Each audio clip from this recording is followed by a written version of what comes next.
យើងមានអត្ថបទខ្លីមួយនិយាយអំពីចុងយៀនជាទៅចុងយកខតងយើងនិយាយអំពីសកម្មភាពសំខាន់នៅក្នុងពិធីបុណ្យចុងយៀនជាគឺបុណ្យសែនក្បាលទឹកខ្មែរយើងណា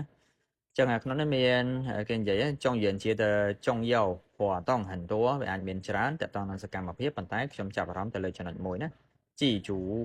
ជូសម្រាប់ទៅលើការសែនព្រេនជូនចំពោះជីដូនជីតាជីជូ这是中元节最重要的活动之一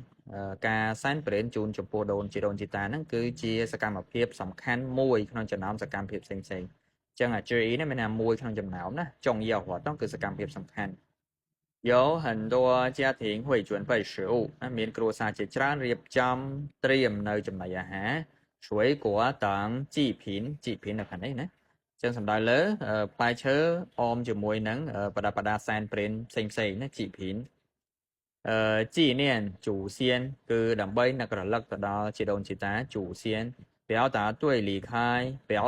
已经离开的亲人的思念和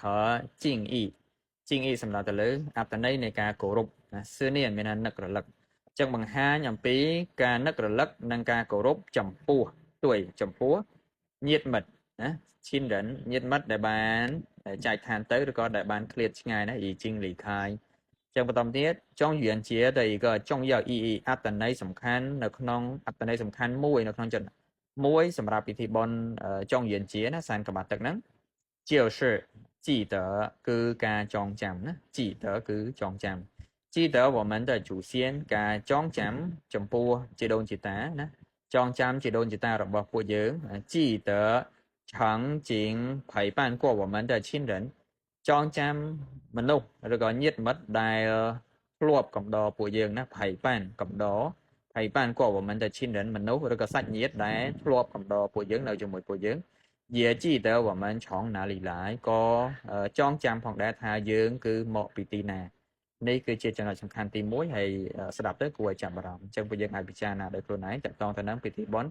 ចុងយៀនជាដែលបកប្រែថាបុណ្យសែនក្បាលទឹក